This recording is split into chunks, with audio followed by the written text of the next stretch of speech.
بسم الله الرحمن الرحيم فمن يعمل مثقال ذرة خيرا يره ومن يعمل مثقال ذرة شرا يره صدق الله العلي العظيم. درود شریف پڑھیں. اللهم صل على سيدنا ومولانا محمد وعلى آل سيدنا ومولانا محمد وبارك وسلم.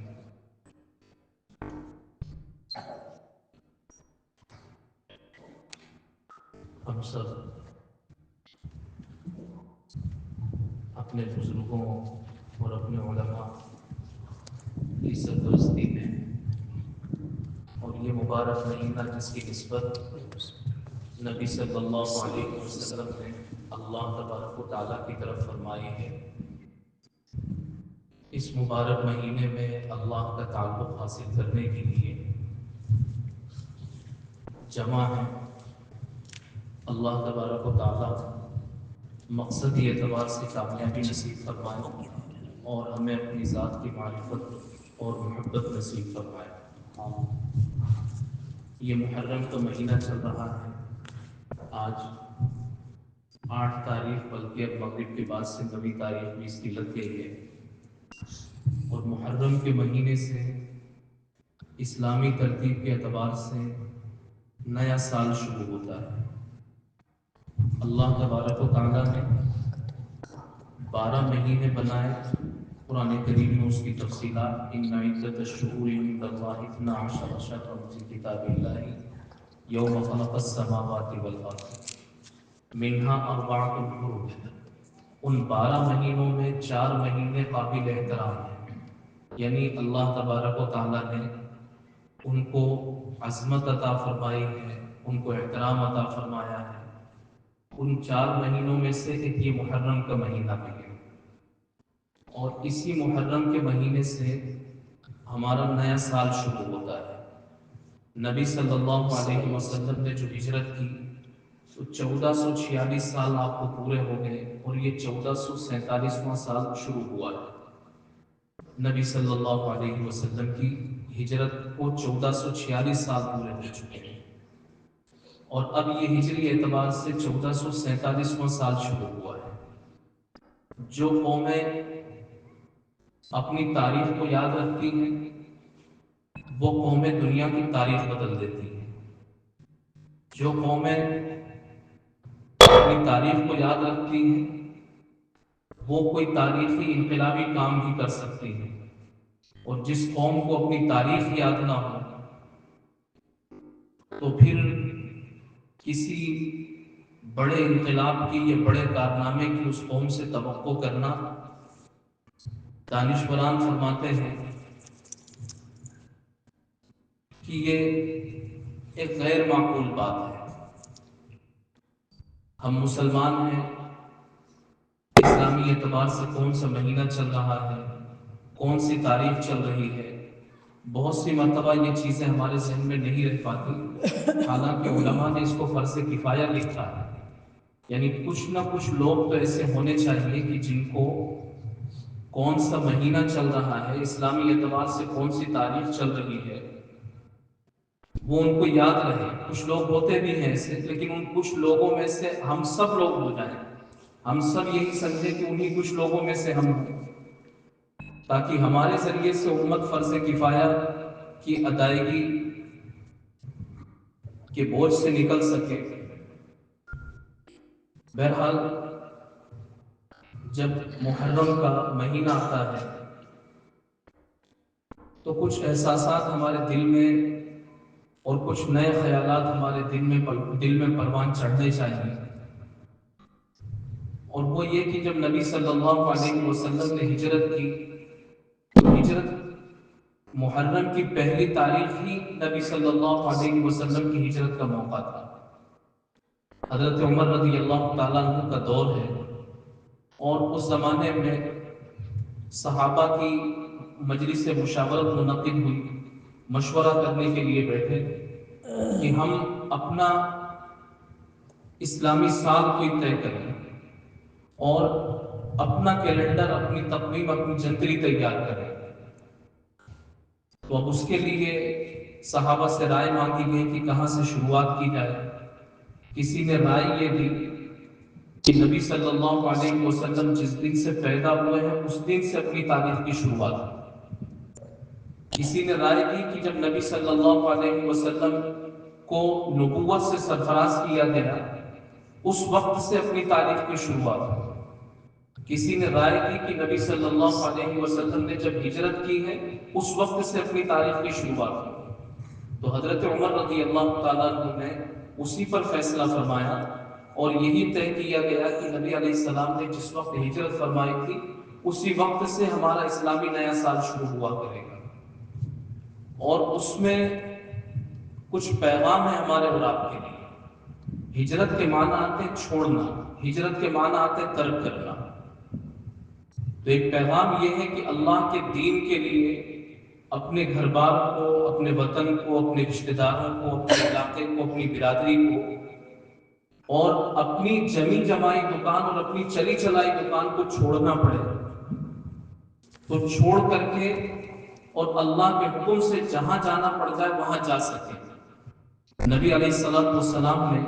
مکۃ المکرمہ، ہجرت کے عنوان سے مکۃ المکرمہ جو ان کا وطن تھا، جو ان کی رشتہ داریاں تھیں، جہاں پر ان کے خاندان کے لوگ تھے اور صحابہ نے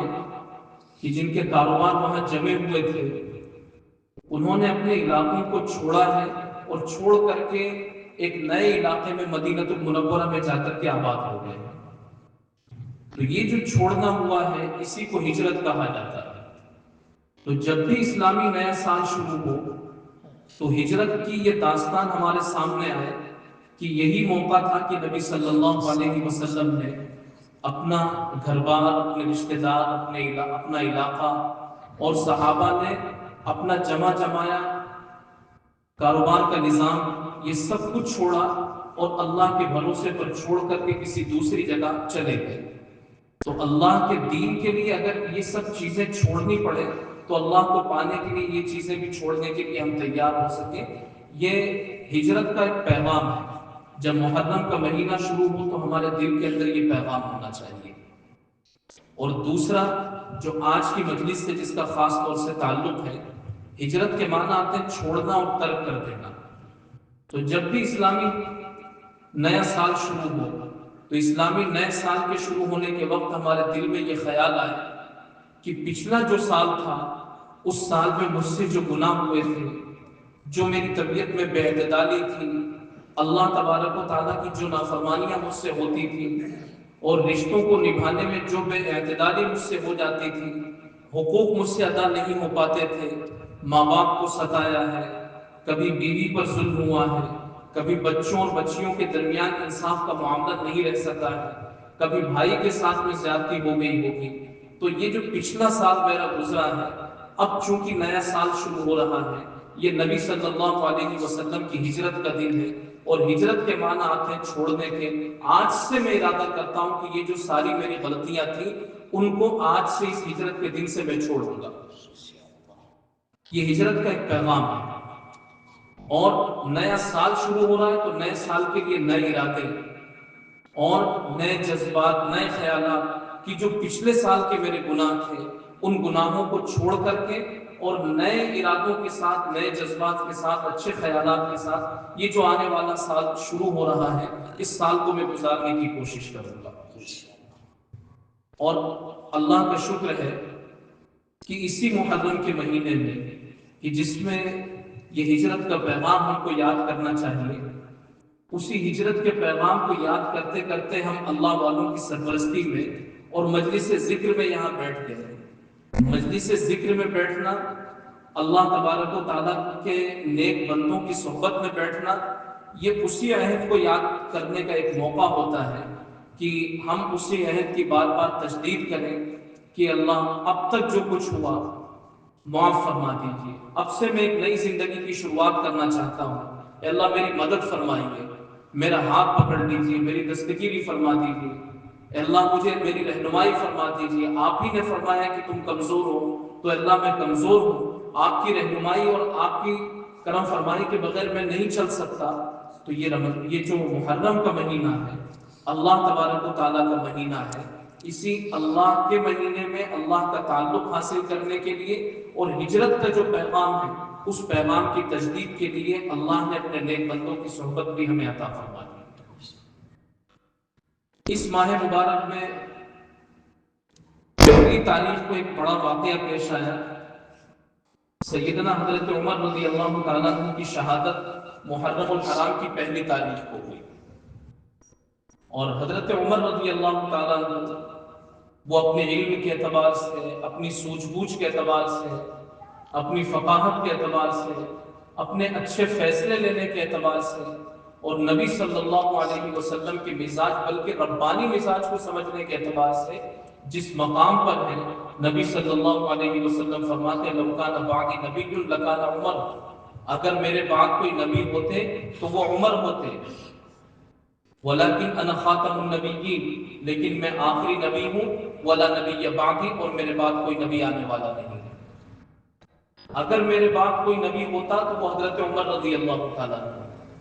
یہی حضرت عمر رضی اللہ تعالیٰ عنہ ہے، ایک مرتبہ حضرت ابی بن کعب رضی اللہ تعالیٰ عنہ سے پوچھ رہے ہیں کہ ابی یہ بتاؤ کہ تقوی کا کیا مفہوم ہے، تقوی کس کو کہا جاتا ہے، تقوی کس کو کہا جاتا ہے؟ حضرت ابی بن کعب رضی اللہ تعالیٰ عنہ نے حضرت عمر رضی اللہ تعالیٰ عنہ کو اس انداز میں سمجھایا کہ جس سے ہمیں اور آپ کو بھی آسانی سے سمجھ میں آ سکے، بلکہ وہ سمجھانا کیا تھا، حضرت عمر رضی اللہ تعالیٰ عنہ جب اتنے اعلیٰ مقام پر فائز تھے تو وہ تو خود سمجھے سمجھائے تھے، لیکن اس کوشش میں رہتے تھے، ان کی خواہش ہوتی تھی کہ ہو سکتا ہے ان سے کوئی نئی بات سننے کا موقع مل جائے اور ان کے پاس سے ہمیں اور کچھ اچھا مواد مل جائے۔ تو حضرت عمر رضی اللہ تعالیٰ عنہ کو انہوں نے بتلایا کہ عمر، کبھی تمہارا گزر کسی خاردار وادی سے ہوا ہے، یعنی ایسی وادی سے کہ جس میں ہر طرف کانٹے بچھے ہوئے ہوں، کانٹے بکھرے ہوئے ہوں، ببول کی جھاڑیوں کے بیچ میں سے انسان گزرتا ہے تو اس کے گزرنے کا انداز کیا ہوتا ہے؟ حضرت عمر رضی اللہ تعالیٰ عنہ نے بتلایا کہ وہ اپنے کپڑوں کو اچھی طریقے سے سمیٹتا ہے اور خود بھی سمٹ کر کے اور جیسے تیسے مختصر ہو کر کے گزر جاتا ہے۔ تو حضرت ابی بن کعب رضی اللہ تعالیٰ عنہ نے فرمایا کہ عمر، تقوی اسی کا نام ہے کہ جیسے یہ خاردار جھاڑیاں، ان کی ٹہنیاں کہیں ادھر سے نکلی ہوئی ہیں، کہیں ادھر سے نکلی ہوئی ہیں، اور انسان بے پرواہ ہو کر کے نکلے تو کبھی کوئی ٹہنی دامن کو اپنی طرف کھینچے گی، اور کبھی کانٹا کہیں سے چبھے گا اور وہ آگے چلنے کے بجائے وہیں رک جائے گا۔ تو اسی طریقے سے دنیا میں دنیا کی خواہشات میں کوئی ادھر سے نکل رہی ہے، کوئی ادھر سے نکل رہی ہے، اور آدمی اگر بے فکری کے ساتھ اور دائیں بائیں فکر کیے بغیر اگر اس میں سے دنیا سے نکلنا چاہے گا تو کامیابی کے ساتھ نہیں نکل پائے گا۔ دنیاوی خواہشات اس کو اپنے چنگل میں لے لیں گے۔ کوشش خواہ انسان کی، کامیاب انسان، اس کے گزرنے کا طریقہ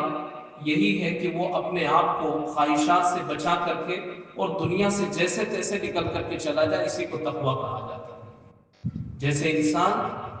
خاردار جھاڑیوں سے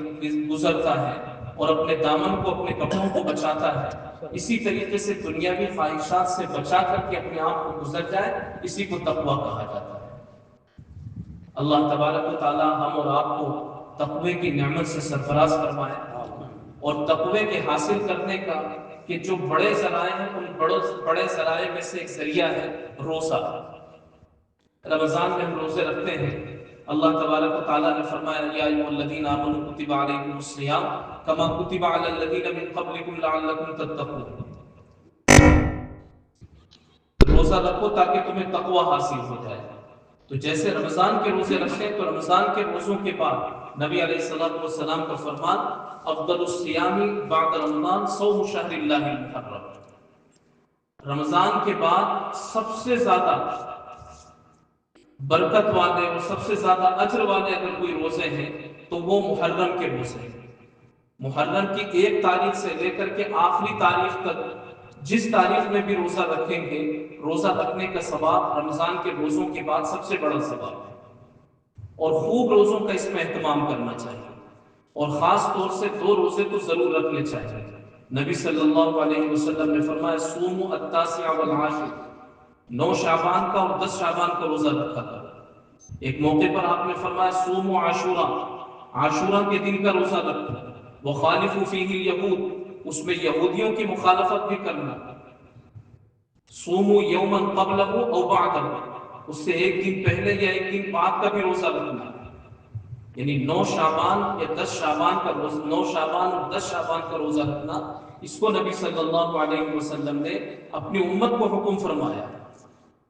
اور آپ نے مدینہ المنورہ میں دیکھا کہ یہودی بھی 10 شعبان کو روزہ رکھتے ہیں عاشورہ کے دن، تو نبی صلی اللہ علیہ وسلم نے اپنی امت کے لوگوں کو کہا کہ روزہ تو رکھنا ہے، لیکن روزہ رکھنے کے ساتھ ساتھ ہمیں یہودیوں کی مخالفت بھی کرنی ہے۔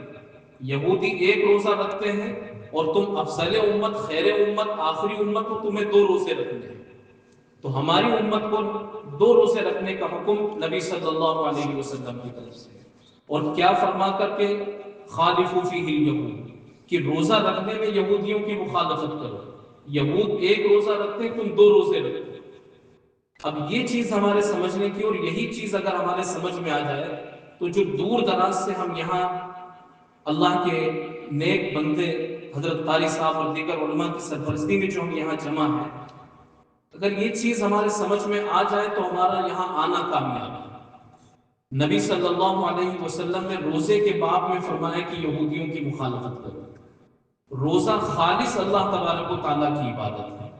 اور ایسی عبادت ہے کہ اللہ تبارک و تعالیٰ حدیث قدسی فرماتے ہیں الصوم لی وانا اجزی بہ، کہ روزہ میرے لیے اور روزے کا بدلہ میں دوں گا،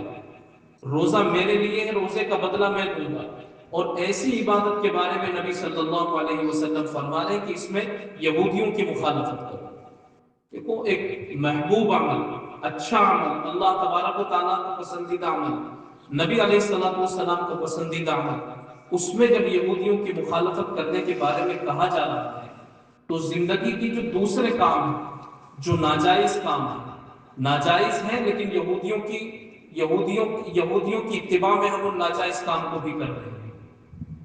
ناجائز تہذیب ہے لیکن یہودیوں کی اتباع میں ہم وہ ناجائز تہذیبوں کو بھی انجام دے رہے ہیں۔ اور مراد صرف یہود نہیں، مراد غیر مسلم ہے، غیر مسلم جو کام کر رہے ہیں وہ کام ہم بھی کر رہے ہیں، اور وہ کام ناجائز ہے۔ جب جائز کام میں نبی علیہ السلام نے مخالفت کا حکم دیا ہے، تو جو ناجائز کام غیر مسلم کر رہے ہوں، وہی اگر ہماری قوم، مسلم قوم اگر ناجائز کام کرنے لگ جائے تو نبی صلی اللہ علیہ وسلم کو اس سے کتنی ناراضگی ہوگی۔ اسی لیے آپ نے فرمایا من تشبہ بقوم فہو منہم، جو جن سے مشابہت اختیار کرے گا وہ انہی میں سے ہو جائے گا۔ غیر مسلموں کے جو رکھ رکھاؤ ہیں، موت میت کے موقع پر جو طرح طرح کی رسمیں انجام دی جاتی ہیں، شادی بیاہ کے موقع پر جو طرح طرح کی رسمیں انجام دی جاتی ہیں، اور خاص طور سے ہمارے اس علاقے میں جو رسمیں انجام دی جا رہی ہیں، اس میں سے 70% رسمیں ایسی ہیں جو غیر مسلموں سے لی گئی ہیں۔ 70% رسمیں شادی بیاہ کے موقع کی ہو یا موت میت کے موقع کی ہو، وہ کھانے دانے سے لے کر کے اور شادی کا جو موقع ہوتا ہے اس میں شادی سے پہلے سے اور شادی کے بعد تک جو رسمیں انجام دی جاتی ہیں، اس میں بہت ساری رسمیں ایسی نام بدلے ہوئے ہیں، لیکن چونکہ یہاں ہماری بود و باش کی غیر مسلم معاشرے کے ساتھ میں ہوئی ہے، راجپوتانہ ماحول میں غیر مسلموں کے ساتھ میں بود باش ہوئی ہے، تو بہت ساری چیزیں وہیں سے لی گئی ہیں۔ نبی صلی اللہ علیہ وسلم فرما رہے ہیں خالفوا فیہ الیہود، یہودیوں کی یعنی غیر مسلموں کی مخالفت کرو، نیک کام میں بھی مخالفت کرنے کا حکم دیا گیا ہے۔ تو یہ جو ناجائز کام جو ان کے ذریعے سے ہمارے سماج میں، ہمارے معاشرے میں آ رہے ہیں، ان کو تو بدرجہ اولا ہم اور آپ کو مل کر کے چھوڑنے کی کوشش کرنی چاہیے، اور وہ چیزیں جو سنت کے مطابق ہیں انہی چیزوں کو ہم اپنی زندگی میں شامل فرمائیں۔ اور یہ بات اگر ہمارے سمجھ میں آ جائے تو ہمارا یہاں مل بیٹھنا، یہ ہمارا مل بیٹھنا کامیاب ہوگا۔ تو بہرحال میں عرض کر رہا تھا کہ اس ماہ مبارک میں روزوں کا خوب اہتمام کرنا چاہیے، اور خاص طور سے عاشورہ کے دن کے روزے رکھنے کا نبی صلی اللہ علیہ وسلم نے لوگوں کو بڑا اس کا شوق دلایا ہے۔ اس لیے نبی علیہ السلام کی خواہش ہونے کی وجہ سے، بلکہ ان کا حکم ہونے کی وجہ سے 10 محرم کا اور اس سے پہلے ایک دن کا روزہ رکھنے کا ہم اور آپ اہتمام فرمائیں۔ نبی صلی اللہ علیہ وسلم نے فرمایا صیام یوم عاشوراء احتسب علی اللہ ان یکفر السنۃ التي قبلہ، عاشورہ کے دن کا روزہ میرا گمان یہ ہے کہ اللہ تبارک و تعالیٰ اس کی وجہ سے پچھلے 1 سال کے گناہ کو معاف فرما دیں گے۔ تو اللہ تبارک و تعالیٰ ہم اور آپ کے لیے آسانیاں فرمائے، اپنے اپنے گھروں میں جا کر کے اپنے گھر کے چھوٹوں کا بڑوں کا سب کا ذہن بنائے، کل کے دن کے روزہ رکھنے کا اور پرسوں کے دن کے روزہ رکھنے کا اہتمام فرمائے، اور اگر کل کسی وجہ سے نہ رکھ سکیں تو پھر پرسوں کا روزہ اور اس کے ساتھ ایک دن کا روزہ اور بھی لائیں۔ بہتر ہے کہ 9 اور 10 کا روزہ رکھیں، اور 9 اور 10 کا نہ ہو سکتا ہوں تو 10 11 کا روزہ تو رکھیں اور خوب اس کا اہتمام فرمائیں۔ اور جیسے حالات ہوتے ہیں، ابھی حالات ایسے ہیں کہ اللہ تبارک و تعالیٰ سے دوریاں ہو رہی ہیں اور ہمارے آپ کے گھروں میں طرح طرح کی خرافات ہیں، تو ایسے موقع پر، ایسے حالات میں تو یہ جو خاص موقع ہوتے ہیں، ان خاص موقعوں پر جو کرنے کے اعمال ہوتے ہیں وہ ہمیں خوب شوق اور دلچسپی کے ساتھ میں کرنا چاہیے۔ اسی کے ساتھ اس ماہ مبارک میں جو ایک دوسرا بڑا واقعہ پیش آیا، 10 محرم الحرام کو حضرت حسین رضی اللہ تعالیٰ عنہ ان کو شہید کیا گیا میدان کربلا میں، اور خاندان نبوت کے 72 افراد کو شہید کیا گیا۔ ان کے شہید ہونے، وہ شہید ہوئے ہیں، شہید ہونے کی وجہ کیا ہے؟ شہید ہونے کی وجہ یہی تھی کہ نبی صلی اللہ علیہ وسلم نے جو ایک طریقہ کار بتلایا تھا خلافت کے لیے، اور جو ایک طریقہ کار بتلایا تھا زندگی گزارنے کا، تو بعض اعتبارات سے نبی علیہ السلام کے بتلائے ہوئے طریقوں کی بظاہر مخالفت ہو رہی تھی۔ حضرت حسین رضی اللہ تعالیٰ عنہ نے یہ چاہا کہ نانا کا جو دین ہے، نبی صلی اللہ علیہ وسلم کا جو دین ہے، اس میں ذرہ برابر بھی کسی طرح کی کوئی کمی نہ ہو۔ نبی علیہ السلام کا فرمان یہ تھا کہ ہمارا جو نظام حکومت ہے، اس نظام حکومت میں باپ کے بعد بیٹا اس جگہ پر آ کر کے بیٹھ جائے اور بیٹے کے بعد پوتا اس جگہ پر آ کر کے بیٹھے، ایسا نہیں ہوگا، بلکہ چند اولو الامر اور قوم کے بڑے اور سمجھدار قسم کے لوگ اور مسلمانوں میں جو رائے رکھنے والے ہیں، اس طرح کے کچھ لوگ بیٹھ کر کے اور کسی کا فیصلہ کریں گے، اس کو خلیفہ طے کیا جائے گا۔ لیکن یزید کو جب خلیفہ طے کیا گیا، تمام صحابہ نے بات مانی، لیکن کچھ صحابہ ایسے تھے کہ جنہوں نے حالات کی نزاکت تھی لیکن اس کے باوجود بھی اس کی خلافت کو تسلیم نہیں کیا، اس میں سے حضرت حسین رضی اللہ تعالیٰ عنہ بھی تھے۔ تو حضرت حسین رضی اللہ تعالیٰ عنہ نے صرف اس وجہ سے خود بھی جام شہادت نوش کیا اور خاندان نبوت کے 72 افراد کو خاک و خون میں تڑپا دیا۔ یہ شہادت ہمیں پیغام دیتی ہے کہ باطل کے سامنے کبھی جھکنا نہیں ہے، باطل کے سامنے کبھی دبنا نہیں ہے، اور یہ شہادت ہمیں پیغام دیتی ہے کہ جس نظریے کو ہم حق سمجھیں اس نظریے کو ہم سمجھ کر کے، لیکن شرط یہ ہے کہ شریعت کی روشنی میں اس کی کوئی نہ کوئی دلیل بھی ہمارے پاس ہو۔ جس نظریے کو ہم حق سمجھ رہے ہیں، یہ نہیں کہ اپنی سوچ کی وجہ سے ہم نے کسی کو حق سمجھ لیا تو وہ حق ہی ہو گیا۔ شریعت کی روشنی میں جس کو ہم حق سمجھ رہے ہیں، پھر اس کو حق سمجھ کر کے اس حق کے لیے ڈٹ جائیں، اور جو قربانی دینے کی ضرورت پیش آئے اس قربانی دینے کے لیے ہم تیار رہیں۔ یہ حضرت حسین رضی اللہ تعالیٰ عنہ کی شہادت سے ہمیں اور آپ کو سبق مل رہا ہے۔ تو اللہ کے دین کے لیے حضرت عمر رضی اللہ تعالیٰ عنہ محرم کی پہلی تاریخ اور وہ جام شہادت نوش فرما گئے، اور اسی دین کی نصرت کے لیے حضرت حسین رضی اللہ تعالیٰ عنہ اپنے خاندان کے 72 لوگوں کے ساتھ محرم کی 10 تاریخ کو جام شہادت نوش فرما گئے۔ یہ سال کا پہلا مہینہ ہے، سال کا جو آخری مہینہ گزرا ہے ذی الحجہ، اس کی 18 تاریخ 17 تاریخ کو حضرت عثمان غنی رضی اللہ تعالیٰ عنہ ان کی مظلومانہ شہادت کا واقعہ پیش آیا، اور اس کی 10 تاریخ کو حضرت اسماعیل علیہ السلام کی قربانیوں کی ایک داستان ہے۔ گویا ہمارا سال ختم ہو رہا ہے تو بھی قربانیاں ہیں، مجاہدات ہیں، اور یہ جو ہمارا سال شروع ہو رہا ہے تو اس میں بھی قربانیاں ہیں اور مجاہدات ہیں۔ گویا مومن یہ قربانیوں اور مجاہدوں کے ساتھ میں جینے والا انسان ہوتا ہے، اور جس مومن میں جذبہ قربانی نہ ہو اور مجاہدے کا جذبہ نہ ہو تو پھر اس کا ایمان ناقص، اس کا ایمان خسخسا، اس کا ایمان ادھورا ہوتا ہے۔ تو یہ واقعات ہمیں یہ پیغام دے رہے ہیں اور یہ اوقات ہمیں یہ پیغام دے رہے ہیں کہ ہمیں اپنے دل میں جذبہ قربانی کو بیدار کر کے اور چھوٹی بڑی ہر قسم کی قربانی کے لیے تیار رہنا چاہیے. اور سب سے پہلے جو قربانی ہمیں دینی ہے وہ اپنے نفس کی قربانی دینی ہے کہ جس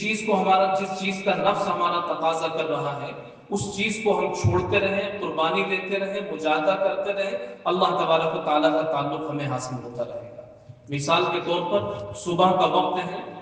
اور میٹھی نیند آ رہی ہے، اس وقت نفس کی خلاف ورزی کرتے ہوئے بستر کو چھوڑنا، نیند کو خیر آباد کہنا اور اللہ تبارک و تعالیٰ کا تعلق نبھانے کے لیے نماز کے لیے کھڑے ہو جانا. ٹھنڈ کا موسم ہے لیکن اس کے باوجود ٹھنڈے پانی سے وضو کر کے اللہ تبارک و تعالیٰ کا تعلق نبھانا. کسی نے ہمیں برا بھلا کہا ہے اور اس کی طرف سے دعوت آئی ہے، دل نہیں چاہتا، دل ٹوٹا ہوا ہے اس کی طرف اور دل نہیں چاہتا اس کے یہاں جانے کا، لیکن پھر بھی اپنے نفس کے خلاف کر کے کہ نبی علیہ السلام کا فرمان ہے جب کوئی بندہ مومن تمہیں بلائے تو اس کے یہاں جاؤ، تو اپنے نفس کی خلاف ورزی کر کے اس کے یہاں جانا. یہ جو قربانیاں اور یہ جو مجاہدات ہیں، بڑی قربانیاں، بڑے مجاہدات تو وہ تو کبھی کبھی دینے کا موقع آتا ہے، لیکن اس طرح کی قربانیاں اور اس طرح کی مجاہدات روزمرہ یہ تقاضا ہم سے کرتے ہیں کہ ہم قربانیاں دیں اور مجاہدے کریں، اور انہی قربانیوں میں اور نفس کے خلاف انہی مجاہدوں میں ہمیں اللہ تبارک و تعالیٰ کا تعلق حاصل ہوتا ہے. اللہ تبارک و تعالیٰ خوب سے خوب اپنی ذات کی معرفت اور اپنا تعلق ہمیں نصیب فرمائے اور اللہ ہم سب سے راضی ہو جائے، ہمارے مل بیٹھنے کو قبول فرمائے. Thanks for watching. Don't forget to like, comment, share and subscribe to Al Wahid channel.